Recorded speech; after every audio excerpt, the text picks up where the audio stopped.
Your sensors are correct. Do not adjust your heading.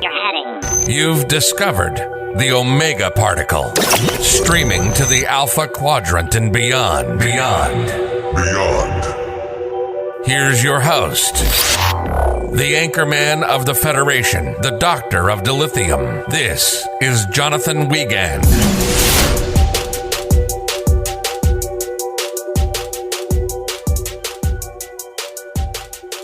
Yes, like the man said, I am your Doctor of Dilithium, Jonathan Wiegand, the Anchorman of the Federation, and for the 100th time, welcome to the Omega Particle Podcast.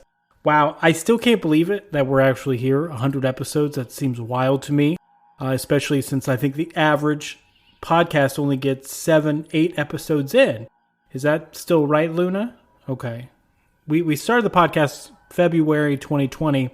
Thank you so much for listening through all these years and through 100 episodes. We have a very special guest.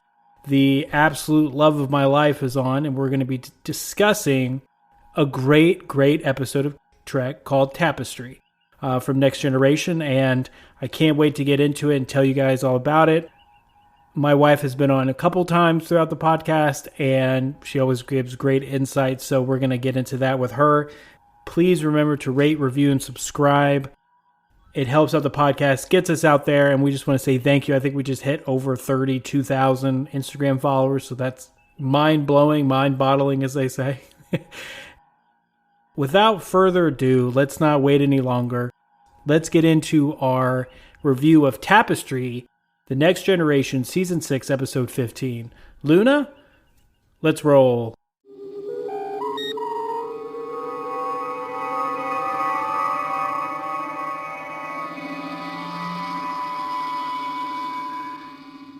No, but welcome to the podcast. This is our, 100th episode, which is wild to think of. I know.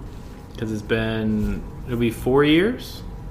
Mm-hmm. It'll be 4 years in February, which is wild to think. But I still remember when you were in the drive-through lane at Cookout and telling me, I want to start a podcast. And then we ate Cookout and regretted it. Well, the funny thing is now when people say that, they're like, I want to start a podcast. And they're like, oh no, it's going to be like some right-wing extremists like thing with your buddies in chairs saying really terrible things. But it's like, no, it was a Star Trek podcast, so a little bit ahead of my time.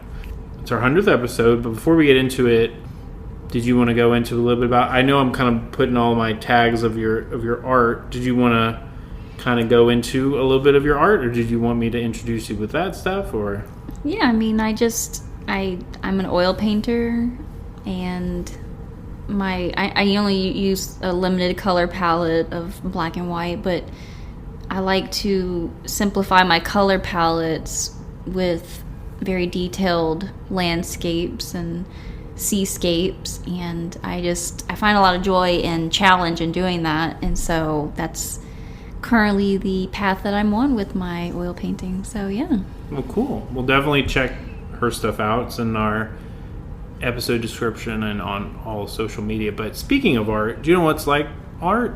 What? Tapestry. Oh. So, do you know... Aren't we all part of a tapestry that Dolly Parton says? The coat of many colors? That's it, yeah. I think that's a Bible reference. Oh, okay. Well, she has a song called Coat of Many. Oh, she does, because she's so poor. Well, and her mom puts the rags together. Yeah. And it makes a coat of many colors. So it's not a biblical thing. It's a poverty thing. Yeah, but which we both understand. We grew up extremely poor. Well, not as much as not that bad. Dolly Parton, yeah. No, but close. Me more closer than you. Much more. Me more closer than you. Anyway, we're not here to talk about Dolly Parton's coats. Tapestry, Season 6, Episode 15 of The Next Generation. And we chose this episode to celebrate our 100th episode. Wait, why did we choose this episode? Because you saw that, was it a reel or a GIF I posted? And you're like, what's the episode where Picard's laying shirtless in bed with that man? And I go, Tapestry. Instantly knew. I didn't even. Okay. Yeah, so I was like, let's do Tapestry. The other episode on board was the horny episode. It was I think it's season 1 or season 2, where the outbreak, and it's mainly known for Data being like, "Oh, I'm fully functional. Oh, my penis works." Oh, he's the robot guy, right? He's the robot guy. Okay, gotcha. And so everyone gets horned up, and so I was like, that would be a funny episode to do. But we're like, when you said Tapestry, I love Tapestry. It's one of my top 5 episodes because there's so many things you can talk about. You can talk about leadership, you can talk bad relationships, you can talk about the past and why it's important and everything. So I was like, we're definitely going to talk, like, that's such an easy avenue to talk about because this is Picards' Christmas Carol, if you think about it, because that guy Q is like the ghost of past, present, and future. Yeah, and he gives them another shot. The whole time I was watching, I was like, this is just Christmas. That's Christmas Carol. Oh my gosh. Yeah. All right, well, that's it. We can wrap up now. No longer Tapestry. It's Picard's Christmas Carol. And fun fact about Sir Patrick Stewart is that he actually did a one-man show of Christmas Carol in the 90s and won a bunch of awards for it. Random. Okay. Well, I read his memoir, so... Well, good for you. I have a 2-part episode of his memoir. Way to plug your own A little shameless plug. All right, so how do we start this out? So first off, let's go into some... Let me pull my notes here. I'm not editing any of this out. So I know you had like a whole like thing you wanted to follow by, right? Yeah, and so we're going to talk about, first off will be like stray observations. Like, what'd you think of it? What was awkward? What was some of the notes you took here? I mean, usually all of that would be like stray obs. And I'm pointing to your notes. Like, all of that would be like stray obs. I have to write notes because I don't know what is going on half the time, but... Okay. I don't have any backstory on this Q guy. Okay. Who is that dude? Because he's kind of like a frenemy, I feel like. He's very much a frenemy. So he is this omnipotent, omnipresent being that are called Q. Just the letter Q. Now, this is before QAnon. Oh, okay. So there's no relation to that. Okay. So he's part of a massive society called the Q Continuum. Of course. And they're immortal. They never die. And so they travel the universe and they can just do whatever they want. All right. And so at the very beginning of TNG, he puts humanity on trial. And then supposedly the whole 7 seasons is humanity proving to Q that we can change. We're not animals. We're better than we were like 1,000 years ago. I mean, I'm watching Attack on Titan right now, and why is everyone Ken? They're all smooth down there. Why are they? I was like, they don't have any genitalia. Why? They have no reproductive organs. No. But when I was watching this, I felt like Q was. It felt like he was just a friend that he has known for hundreds of years. Like, they are very friendly together. Okay. They've seen each other several times by this point. But he was like a friend, but like he was also a dick. Yeah, 100%. Okay. So 100%. He also shows up in Voyager a couple of times. Tries to have a baby with Captain Janeway. As Q or a different dude? As Q. Oh, okay. And tries to have a baby with Captain Janeway, and it doesn't work out. I think we have a name for that. It's called rape. Well, he tried. He didn't rape her. Oh, okay. I'm going to have to put explicit on this episode. I put the little E. I'm just trying to clear things up in the way for people that don't know. The way you explained it, okay. Trying to have a baby with her. Okay, that's a good point. Was it consensual? No, they didn't end up because she said no. She's like, I don't want a baby. Did she like him? No. Oh. But I would have had a baby with him. That means I could be force-fed 60,000 light years and go home. I would have done it. Oh. For the sake of my crew, but let's not get it. That's a whole nother conversation. Well over my head. Again, this is a top 5 episode for me, so that's one of my big stray observations. One of my observations, does Picard have daddy issues? Yes, he does. Okay. When his dad showed up, it kind of felt like that. Yeah, his dad wanted him to stay back at the vineyard and kind of tend the vineyard and be that guy. Oh yeah, because he has a vineyard in the show Picard, right? Mm-hmm. So yeah. And so his dad wanted him to, and then didn't work out because he wanted to get out and go and chase the stars and join the Starfleet Academy. And then his younger brother was left to tend the vineyard, which is another great 2-part episode too when he goes back home. Okay. And yeah. Another observation that I had was those, what are they called? Nausicaans? The Nausicaans. And I keep wanting to call it Nausicaa. Oh, like the studio here by Miyazaki. Yeah, obviously you can tell I'm an animator. But they reminded me of like a predator from like the Predator movies. I was like, why does it just looks like a predator? Yeah, their mouth definitely is that vibe. And this is after Predator came out, too. Maybe it was an inspiration. It was definitely an inspiration. But Nausicaans are kind of jerks. I got that. They're a big bag of dicks. I got that clue from watching. Yeah, they're a big bag of dicks. They just were constantly like poking the bear. Like, yeah, and then they stab him through the heart. Is there other episodes with those dudes? Okay. Mainly not Next Generation. Mainly Voyager. Okay, that makes sense. Now, another observation that I had was the pool. Oh, Domjot. Domjot. So I wanted to talk about this too. I noticed that it kind of... Would you play Dork Ball on that? Yeah, so Dork Ball is a game that is kind of like you play the cue ball. And then, no, it's not the cue ball, it's the 8-ball. Mm-hmm. And you just, like, try to get other people out. So it's like a regional pool game. But, no, so that was one of the big things I wanted to talk about because I think that's the only time we actually see Domjot played in Star Trek before. Oh. So, Domjot, I don't know anything about Domjot except in DS9 when Sisko's son, Jake, he's like, oh, I'm playing Domjot. Sisko freaks the F out. I was like, you can't play Domjot. You're too young. You're going to get hurt.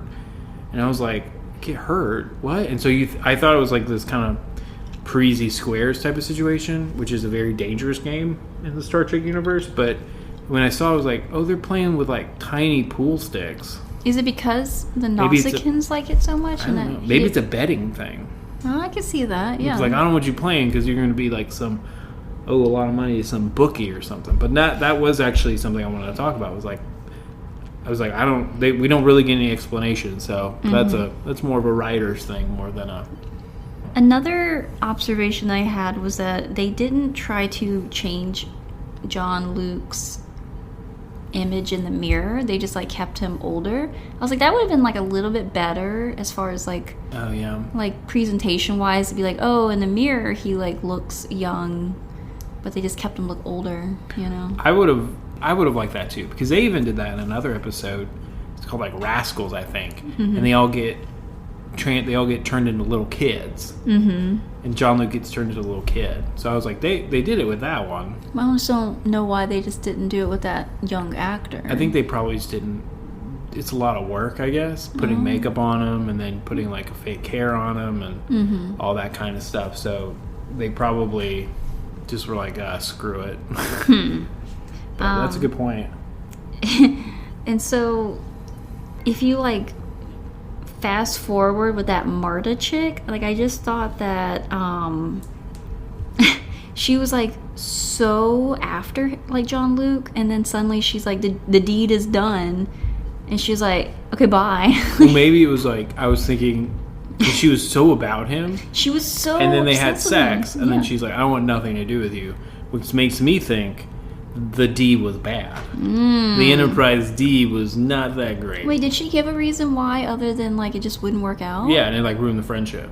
I'm like, wouldn't you think about that? Because you've been friends for years. Before you did all that. And then you have sex for like, let's say like 5 minutes.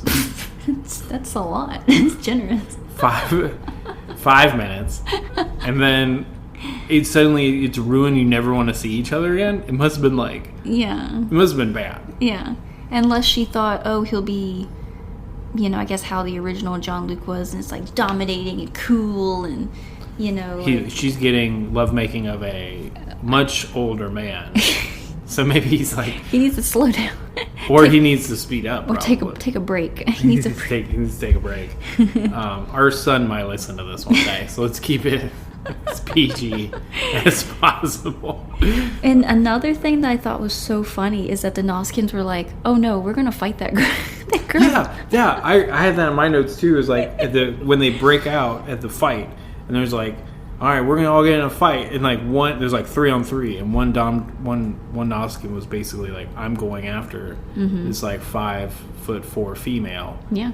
And that's equality. I gotta hand it to them. They're like, you're gonna roll, we're gonna roll. Oh yeah. So, but I thought that's not very fair. But she held her own. Yeah. It looks like held her own most of the time. Yeah. I mean, the point was to get Jean Luc stabbed. I mean, come on now. Yeah, but still. Jean Luc's like, I did the stabbing. Oh no. Not that well, apparently, because he not friends with Marta anymore. No. It's one of my favorite episodes simply because there's a lot of great life lessons in it, and a lot of times good sci-fi mentions and comments on real life, which is very rare.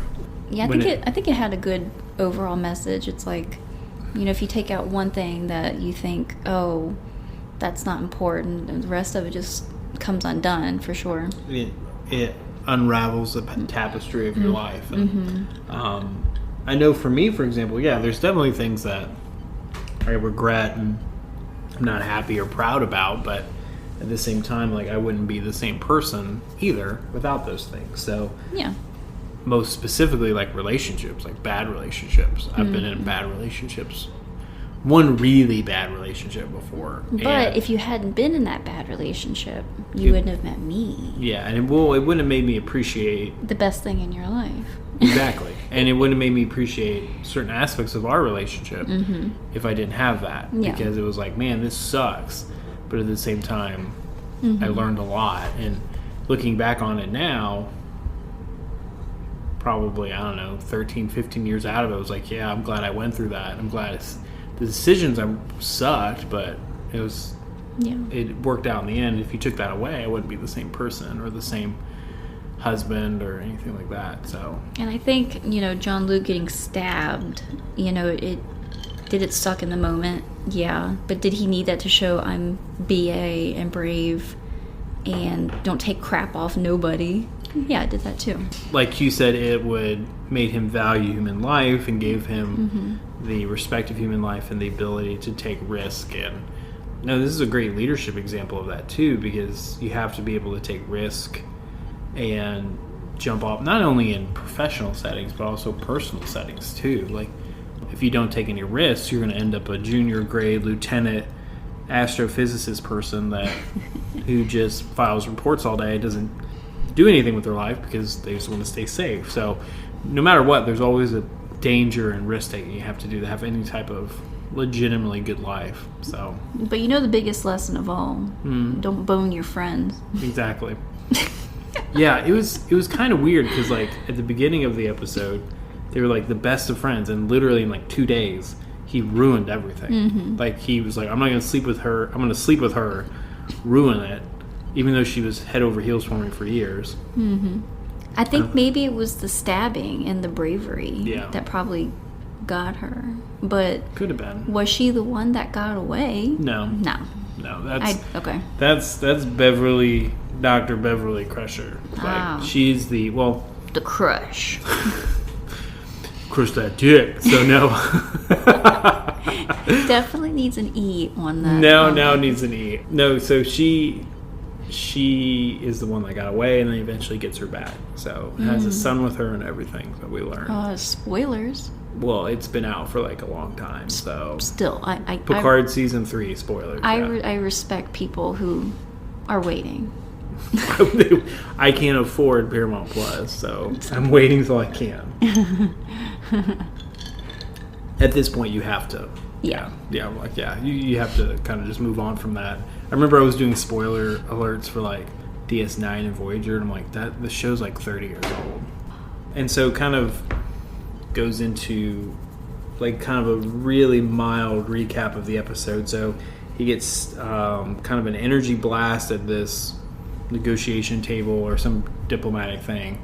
It causes his artificial heart to go haywire. It looks like he had chili dumped on his chest because it was like very crude. I like how they were like, "You're dead." And he's like, "No, I'm not." I'm like, "Bro, look at your chest." It's like this massive hole, or supposedly hole in your chest. I'm shocked that he's had a fake heart since he was 21. I don't think they even mentioned that until this episode. Oh, really? Yeah. Like, it's like, I guess Picard had an artificial heart. Like, okay, cool. Why not? It makes for a good episode. Yeah, and so he dies on the table. Yeah. Q apparently meets him in death and is like, hey, I'm going to give you another opportunity. Christmas Carol. You can go back to one regret that you have. You can change it and then see how your life would look in present day if that changed. Q is really the ghost of past, present, and future all in one. He really is. Yeah, I'm going to make my episode art just Patrick Stewart as not Scrooge. Yeah, it's Scrooge. It's Scrooge, yeah. I was thinking Scrooge McDuck. But I was like, wait, that is right. Just not the McDuck part. So brings him back, brings him to current day. He avoids getting stabbed by the Nausicaans, so he doesn't get stabbed by the Nausicaans. He turns out he's like this loser report pusher. And he's like, well, I don't want to do this. And he's like, well, I'm going to try to be command now. And Riker and Troy are like, no, you just have all these lofty goals and you don't want to do the work to get there. Who is that woman beside Riker? That was Troy. Deanna Troy. She's the ship's counselor. Counselor of like people counselor. Oh, so okay. She's like the therapist. Oh, do the people need that? In the 24th century they do, because they're so progressive that they have a therapist on board. Wow. They are progressive. But she's a betazoid, or half betazoid. What the hell is that? She can tell, now if she's fully betazoid, she can read your thoughts, but she's half betazoid, so she can read emotions. So a betazoid boned a non-betazoid, like a human? Yeah. And her mom, I think her mom's fully betazoid. What? Okay. And then her dad is human. Yeah. All right. And then her dad dies. So she's a betazoid, so she a test? She's a beta. It's funny. Beta, oh, okay, good. Because it's, yeah. Like beta fish? Or? No, like a beta, like a test. Post. No, we're not cutting that out. No! You can't say post. Luna, we're keeping that in. No, wait, so, okay. Well, either way, I did love that because it's like, I feel like it describes somebody that doesn't really take any risk. It's like they have these lofty goals, but aren't willing to do the work to get there. And for me professionally and even everything, my personal life, yeah, sometimes you have to do the grunt work and you have to take risks. Mm-hmm. And there's a great episode of Scrubs, and if you've known me at all, you probably know what I'm referencing. You will always try to reference Scrubs whenever you can. It's a great show. It's a great show. No, in the Scrubs episode, I was watching it with my good friend who lives in Maine now. I'm not going to say his name, but he's a longtime friend of the podcast who will not listen to this episode, but I know Jason will. I was watching with him, and they talk about how that you have to, sometimes in life you have to take risk, and if you don't, sometimes you look back and it's not the fact. The scarier thing is not taking the risk, is what happens if you don't, and what your life will look like without that. And so, yeah, this is one of my favorite episodes for that reason, to remind me, even now as a 34-year-old person, it's like, no, you can still take risk and you still have to, and not be comfortable, because that gets old, it gets boring, it gets like I said, it gets comfortable, and you don't want that. Yeah, exactly. Like starting a podcast, or moving to the East Coast for a girl I met online. That's one. Wow, she sounds amazing. She is amazing. So Jean Luc decides to, I really love what I was doing. I want to get stabbed by the Nausicaan. He gets another chance by Q to set it right, and he gets transported to current day again, and his heart works, and he doesn't die on the table, and he's the same Jean Luc. So Q has the power to just let him die on the table? Or resurrect him. Wow. Yeah, they are all powerful beings. And he looks like that. You would have thought that he would have made himself more attractive. Well, I don't know what you're talking about. I think John DeLance is a very attractive man. Okay. And do you know, you've seen him in other stuff. Like what? Breaking Bad. As what?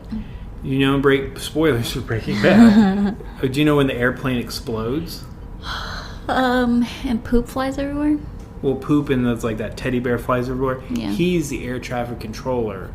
That is so random. And he plays a great job of that. Do you know that woman who choked on her own vomit? No. Jesse's girlfriend? Oh, yeah. Mm-hmm. That was her dad. Oh. So her dad and that was John DeLance. Oh. So I think that's the only thing I've ever seen him in besides Star Trek. But he's done a lot. I just haven't seen him. Huh. Yeah. Okay. Well, hey. Yeah, that's kind of a rough overall view of the episode. But getting to likes and dislikes, what did you like about it? I liked how it was pretty much, like I said, Star Trek, but Christmas Carol in a nutshell. It was different. Like, oh, it was definitely different than the other two I've seen. Mm-hmm. I haven't shown you a run of the mill every day episode yet because those are kind of boring. But if you like Star Trek, you get into it. Luna, our intern, that's why you're not a producer. What are you eating? She likes to eat while she's on air with us. Yeah, we're muting your mic. You're not talking. I'm gonna have to edit those sounds out. Thanks, Luna. I got completely distracted by her. Everyone's like, when are you gonna pay Luna? When are you gonna give her producer credits? We're like, well, Luna's got some fans, but Luna can just wait. I don't think she deserves to be. I don't think she deserves it. But yeah, exactly. She complains half the time. Mm-hmm. But I heard she waited in line at Starbucks for the new Stanley Cup or something. I know, and I was like, you don't even like red. It's all image with her. I know, it really is. We're just dragging her. She's great. She's a ball. She's great. No, so my biggest again is like those great themes of the episode. That's probably my favorite part. Well, yeah. And it's just, and also the famous scene of Picard waking up shirtless next to John DeLance. That was really funny. Yeah, that's probably. I liked how he covered his nipples with the blanket. Yeah, we're like, oh, that's such. I feel like it's an English person thing to do. My nipples are showing. My nipples are exposed. Dear God. Yeah, so I think that was probably my most favorite. He's probably like, I watched, so I know. Yeah. Well, if he's omnipotent, he sees everything anyway. Long story short, that's probably my favorite, is the likes. Dislikes, I wouldn't really say there's too many dislikes. I didn't like the whole, I guess I just didn't like Marta's character. I think that's what I think that was kind of thrown in. I think it was like filler? A little, but I feel like they were trying to do a lot in that episode where they were like, okay, we're going to try to make you, if you pull one tapestry thread, your whole life is unraveled. And this is one moment about getting stabbed. Okay, we're also going to do unrequited love. And it's like, sometimes don't do it. Mm-hmm. Which, to me, is like, no, if you have feelings with somebody, you should definitely let them know. But I think she liked it if he was, his character, I think she would have boned him if he had gotten stabbed. Yeah, she's like, you change, you're serious, but that also is what made him even more attracted to her, she said. Remember? She was on the bed, like, I don't know, it's attractive. I don't think Marta knows what she wants. No, she doesn't. But I would agree with that. That may be a little too much on there. Mm-hmm. It seemed like they tried to do too much with the unrequited love and, getting stabbed all in the same episode. But yes. So I would agree with that. It's not 100%, but it's definitely top 10 episode in my opinion. It's one of my favorites. Yeah. Life lesson ones. Mm-hmm. I would say the only dislike is we don't get any notice about his artificial heart before this episode, and they really don't kind of talk about it after. Really? What about when he turns into a Borg? Well, he gets assimilated. But that's like season 3, season 4. And they don't mention it then? Nope. Huh. It's just almost like they were like, we need him to be able to get stabbed and live. Really stabbed. And they were like, artificial heart. Yeah. And it makes sense because he was like, oh, if I got stabbed, that's gave me the confidence to do this away mission, gave me the confidence to take over the Stargazer and do all this kind of nonsense in his future career. Yeah. But that was my I agree with that. But not a lot of dislikes though. Okay. I would score this episode 1 of 5. 5 is impossible. It's the best episode ever. very rare coming out. That's kind of how I would score it. 4 is like decent. I would do this at like a 4.2. And like 3 is like average. So I would do this like a 4.2. It's better than good. I would say a 4.5 because I don't like the number 4.2. Fair. You said 4.25. 4.25. I enjoyed it just a little bit more. Just a than little you bit did. more, yeah. No, but I think it's... This is my 3rd episode. So let me ask you this. The other 2 episodes, you did the Horny Ghost. I think it was like 10 episodes ago. Yeah, probably. Yeah, it was episode 90. We did the horn, and we drank in that episode. We're not drinking. We're having what, mocktails? We're having sparkling rosé. Yeah, so this is more, but it's non-alcoholic. But I saw it, I was like, oh, you like got a lot of booze, and you're like, no. I did. Okay. And so it was the Horny Ghost one, and then the Alien one, Conspiracy. Yeah. I just showed you that. We didn't make an episode on it, I don't think. Okay. Where his head explodes and it's all gross. That was disgusting. And then we watched Inner Light, is the one where he was like, remember he was like an old man, he gets transported away, he learns how to play the flute. Remember that? Yeah. Mm-hmm. Fun fact, that is Sir Patrick Stewart's favorite episode. Did he say that in his book? Mm-hmm. Okay. And he said it because his son, David, is in the episode. Aww. Does he look just like him? Not really. He has hair. Okay. But, yeah, his son David's in it. So he said it was like a time capsule that he could always go back to and watch. And him and his son act. Because his son's an actor, too. So they would be cool to kind of see. So that was his favorite episode. So you've seen 4 episodes so far. 4? I'm like it. So where would you rank it in those 4? Would you rank it to the best or kind of like... I mean, I think as far as like a life lesson goes, it definitely tops the other ones, yet some of them are just stupid or, gross. Don't have sex with ghosts. Yeah. Don't have sex with That's ghosts. a good life lesson. I mean, it was entertaining. I liked it. Yeah. Okay. I'm showing you good ones. I haven't shown you the bad ones yet. But the whole time I was watching, I just literally just saw Christmas Carol. So I mean, that's Gosh, like you did that with Moana. Was it?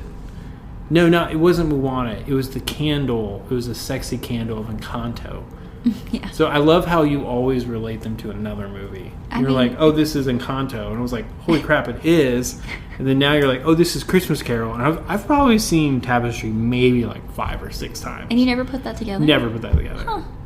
My brain shuts off when Trek comes on. I just am like, okay, this is what it is. I mean, you fall asleep to it, so. Most nights, yeah. Most nights. And so I've probably seen it so much I just don't even think about it. But it's good to hear that perspective. Yeah. Again, I think that's all. Is there anything else you wanted to comment on the episode or any last? Nah, it was great. I'll be here for what? 125. 125. And then 150. On the 25. So we brought you in for Tipsy Trek. Because that may be something fun. But but did you want to take risk and talk your social media? What's your @ on Instagram? I'm sure we'll put it on the blast, but So yeah, my Instagram handle, I mean, I have Facebook, but I don't really use it, but nobody uses Facebook. my @ is Stormy Clowdis Art, which is my maiden name. I just wanted to keep that for my art because it sounds snazzy. It does, yeah. So I wanted to keep it since that's what everybody knows my art by, so that's, Cool. Yeah. Yeah, we'll definitely keep you on blast. And speaking of taking risk, I think we might have to risk getting a new intro. I'm just kidding. Luna is being fired. No, she does great. Oh, she gave me an evil eye. She's gonna rip us apart when we get off here, but that's okay. But no, thank you for coming on. Yeah, it's been crazy to think it's been 100 episodes, and I'm excited for the next 100. The podcast is booming. It's probably the most popular 6 weeks we've ever had. I know, you've been killing it. The downloads have been great. We just hit 30,000 on Instagram, and we're coming up there. But well, thank you so much for coming on. I appreciate it. You are welcome. Handshake. I definitely owe you. Maybe we'll go see Thanksgiving this weekend. But so much blood and gore. What was the tagline from that movie about Thanksgiving? It was like, "Come hungry, leave stuffed," or something like that. Yeah, So I'm not excited for that. It's not your kind of B-rated. B-rated horror movies. Horror movies are my thing. So Yeah, but I'll still go see it. It'll be good. well, because you love me. Yeah, but I'm just gonna be like, oh God, did he really have to stab her there? Okay. Well, anyway, thank you for coming on, and we will wrap it up. Luna, ready to quit? Yeah, she's ready.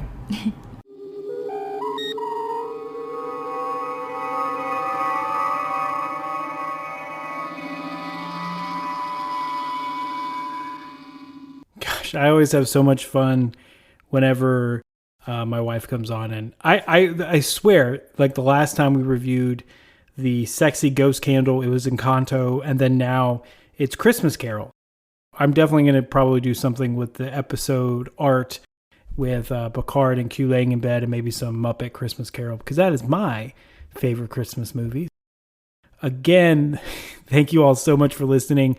It's been a pleasure, these 100 episodes. And if you're wondering kind of where to go from here, and if you're looking for more content, I have the perfect solution for you. So when I like to sit down after a long day and I'm stretching my legs, I like to just be like, I wonder if there is some place I can go that has really funny content that will also help me bake a rotisserie chicken while also learning a little self-defense.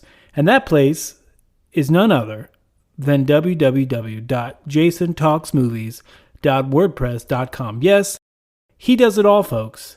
Cobb McGraw to caramelized onion steak. It has all there, whether it's funny reviews of the Marvels all the way to how to correctly fix your faucet.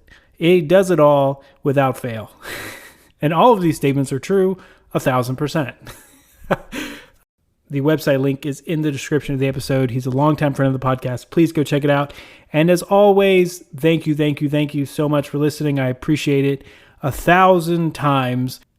I hope everyone stays safe. It's starting to get to the holidays, so remember, keep that mental health strong, especially dealing with family, because good Lord, we all need it when dealing with some family members.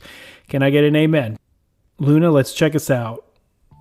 Second star to the right, straight on till morning.